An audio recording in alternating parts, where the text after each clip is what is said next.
Assalamualaikum warahmatullahi wabarakatuh. Perkenalkan, nama saya Rahma Gustianul Simbolon.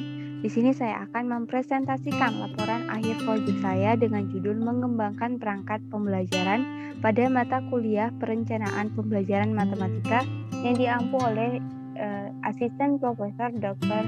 Nur Izati SPD MSI. Nah, dalam mengembangkan perangkat pembelajaran ini, yang pertama saya akan membahas sedikit tentang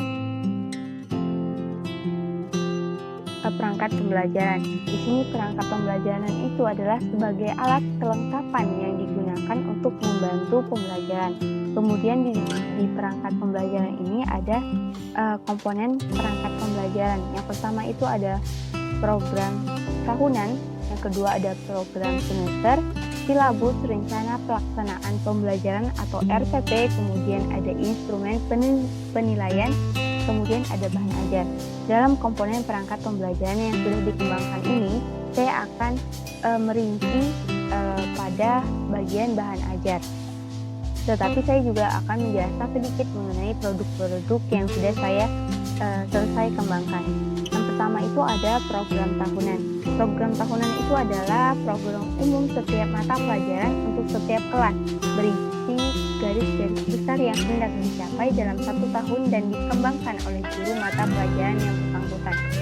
Nah, di program tahunan ini terdapat komponen-komponen program tahunan yang meliputi identifikasi, kompetensi inti, kompetensi dasar, alokasi waktu, serta keterangan. Berikut saya perlihatkan program tahunan yang sudah saya kembangkan dengan komponen-komponen yang sudah saya jelaskan tadi. Ada identifikasi, kompetensi inti, kompetensi dasar, alokasi waktu, serta keterangannya. Kemudian yang kedua ada program semester. Program semester ini adalah program yang berisikan garis-garis besar mengenai hal-hal yang hendak dilaksanakan dan dicapai dalam semester tersebut. Program semester ini merupakan penjabaran dari program tahunan. Kemudian komponen program semester ini mempunyai yang pertama itu identifikasi, materi pokok, alokasi waktu, bulan yang terinci per minggunya, kemudian ada keterangan. Berikut adalah program semester yang sudah dikembangkan dengan komponen-komponen yang sudah saya sebutkan tadi. Kemudian ada yang ketiga, silabus. Silabus itu adalah rencana pembelajaran pada suatu kelompok mata pelajaran dengan tema tertentu. Komponen silabus sendiri adalah identifikasi, kompetensi inti, kompetensi dasar, materi pokok, indikator pencapaian kompetensi, kemudian ada kegiatan pembelajaran, penilaian, alokasi waktu, serta sumber belajar. Berikut adalah silabus yang sudah saya kembangkan dengan komponen-komponen yang sudah saya sebutkan tadi. Kemudian ada rencana pelaksanaan pembelajaran atau bisa disingkat dengan RPP. RPP itu adalah perencanaan jangka pendek untuk memperkirakan apa yang dilakukan dalam pembelajaran.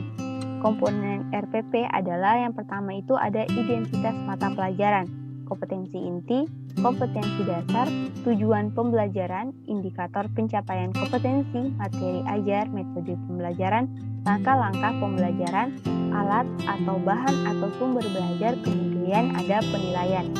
Nah, berikut adalah rencana pelaksanaan pembelajaran yang sudah saya kembangkan. Dengan materi pokoknya itu adalah bangun ruang sisi datar. Dengan menggunakan komponen-komponen yang sudah saya sebutkan tadi. Kemudian yang kelima ada instrumen penilaian. Instrumen penilaian adalah alat yang digunakan untuk melakukan penilaian atau evaluasi. Instrumen penilaian ini berupa tes maupun non-tes. Dari observasinya dapat dilakukan dengan cara observasi sistematis dan non-sistematis. Pendidik dapat menggunakan instrumen penilaian sebagai berikut, ada seperti tugas, ujian, NG jurnal, forum diskusi. Nah, kali ini instrumen penilaian yang saya gunakan adalah lembar observasi dan lembar tugas tertulisnya. Berikut yang saya sajikan adalah lembar pengamatan penilaian sikap dan lembar pengamatan penilaian keterampilan. Kemudian ada lembar soal tes serta pedoman pensukaran awal. Kemudian ada bahan ajar. Bahan ajar ini adalah suatu bahan atau materi pelajaran yang disusun secara sistematis yang digunakan guru dan siswa dalam pembelajaran untuk mencapai tujuan yang diharapkan.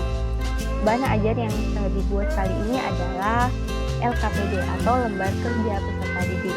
Menurut Prastowo 2012 pada halaman 204, LKPD merupakan suatu bahan ajar cetak yang berupa lembaran-lembaran yang berisi materi, ringkasan dan petunjuk yang harus dilaksanakan oleh peserta didik.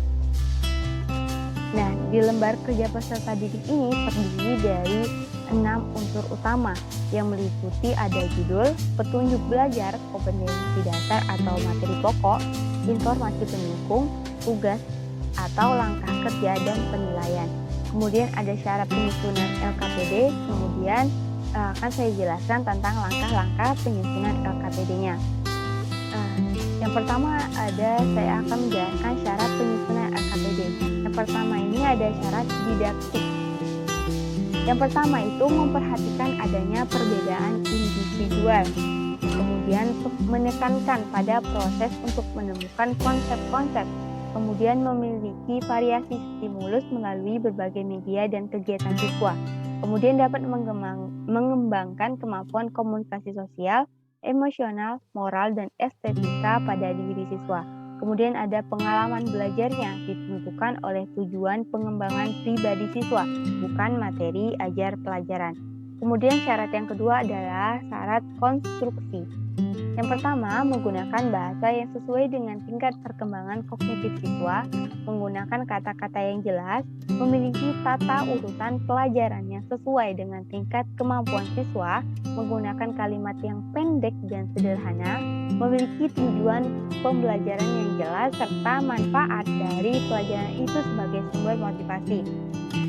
Kemudian yang terakhir, mempunyai identitas untuk lebih memudahkan administrasi, misalnya seperti nama, kelas, mata pelajaran, tanggal, dan sebagainya. Kemudian syarat teknisnya ini berkaitan tentang tulisan, gambar, dan penampilan. Kemudian dalam penyusunan LKPD ini hendaknya kita memenuhi beberapa komponen, antara lainnya yang pertama topik yang dibahas, kemudian waktu yang tersedia untuk melakukan kegiatan, kemudian tujuan pembelajaran, kompetensi dasar, rangkuman materi, alat pelajaran yang digunakan, kemudian ada yang terakhir itu prosedur kegiatan. Kemudian ada langkah-langkah penyusunan LKPD. Yang pertama itu ada analisis kurikulum. Analisis ini dilakukan dengan memperhatikan materi pokok, pengalaman belajar peserta didik, dan kompetensi belajar peserta didik. Kemudian yang kedua itu menyusun peta kebutuhan LKPD. Peta kebutuhan LKPD ini berguna untuk mengetahui jumlah kebutuhan LKPD dan urutan LKPD. Kemudian menentukan judul-judul LKPD. Dan yang terakhir itu penulisan LKPD. Penulisan LKPD ini langkah-langkahnya sebagai berikut. Yang pertama itu kita harus merumuskan KD yang harus dikuasai. Kemudian menentukan alat penilaiannya. Kemudian menyusun materi dari berbagai sumber. Kemudian memperhatikan struktur LKPD. Struktur LKPD ini yang meliputi ada judul, petunjuk belajar, kompetensi yang dicapai, informasi pendukung, serta tugas dan langkah-langkah kerja, dan yang terakhir adalah penilaian. Berikut adalah lembar kerja peserta didik yang sudah saya kenalkan. Di sini berisi tentang